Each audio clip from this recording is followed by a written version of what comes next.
8h35 sur Happiness, le monde de l'art à l'honneur, bien sûr, comme tous les mardis matins, avec Sabrina, notre arpenteuse qui est de retour. L'histoire des artistes, l'histoire des œuvres, bien sûr, avec vous et avec elle, bien sûr, avec toi, Sabrina, tous les mardis matins. Ce matin, cette semaine, on va s'intéresser à un tableau avec des époux. Les époux Arnolfini. Est-ce que cette œuvre vous parle? Si vous le connaissez pas, écoutez, on va le découvrir ensemble. Et si vous le connaissez, on va le redécouvrir, ce tableau, avec toi, Sabrina. Bonjour.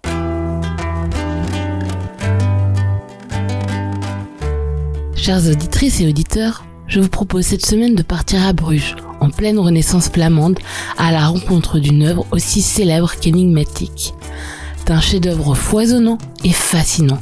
Il s'agit des époux Arnolfini, réalisés en 1434 par le peintre John van Eyck. Nous sommes au XVe siècle et sur ce tableau, un couple se tient dans une chambre richement décorée.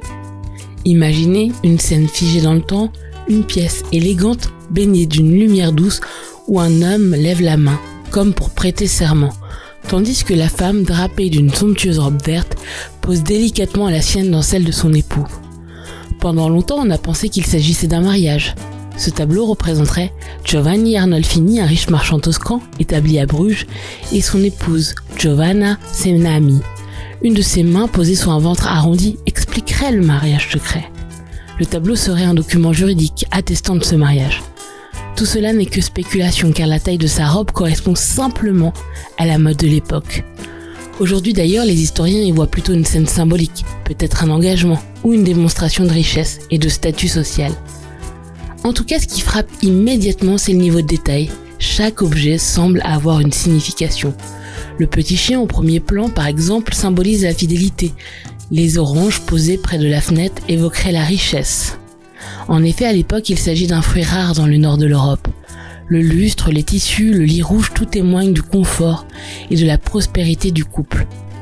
Mais l'élément le plus fascinant se trouve au fond de la pièce. On y trouve un miroir convexe, minuscule, rond, discret mais incroyablement précis, central.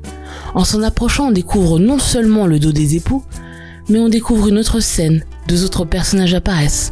L'un d'eux pourrait bien être le peintre lui-même. Certains y voient dans le cadre d'un mariage les témoins de cette union intime. Vous levez votre regard et juste au-dessus de ce miroir, une inscription en latin attire l'attention. John van Eyck était ici. Une signature originale, presque comme un selfie avant l'heure. Ce miroir permet au peintre de représenter l'entièreté de la scène. Il crée une perspective complexe. Ce tableau apparaît comme une prouesse technique. Grâce à la peinture à l'huile, encore récente à l'époque, John van Eyck parvient à créer des effets de lumière et de transparence d'une finesse exceptionnelle. Les reflets, les textures, les plis des vêtements, tout semble vivant. Mais au-delà de la technique, les époux Arnolfini nous racontent une histoire, celle d'un couple, d'une époque et d'une société où chaque détail compte et où l'image devient un langage. Assistons-nous à un mariage, à un contrat, à une mise en scène sociale. Passée de main en main depuis sa création, longtemps en Espagne, puis récupérée lors des guerres napoléoniennes, pour finir en Grande-Bretagne, l'œuvre est aujourd'hui conservée au National Gallery de Londres, où nous donne à voir un tableau mystérieux, riche en symboles, qui continue encore aujourd'hui de faire parler les historiens et de captiver les regards. En effet, ce tableau est repris dans de nombreuses œuvres. Soyez attentifs au générique de Desperate Wife ou au film V pour Vendetta. En tout cas, je vous laisse retrouver, chers auditrices et auditeurs, toutes ces références avant de nous retrouver, nous, pour un nouveau voyage à travers les œuvres, les artistes et les monuments. Merci Sabrina, chronique à retrouver sur le site Happiness Radio et les plateformes de streaming. Et bien évidemment, maintenant on en sait plus sur ces époux Arnolfini. Merci Sabrina, rendez-vous mardi prochain pour une nouvelle chronique avec notre chère arpenteuse. Merci à toi, à très très vite.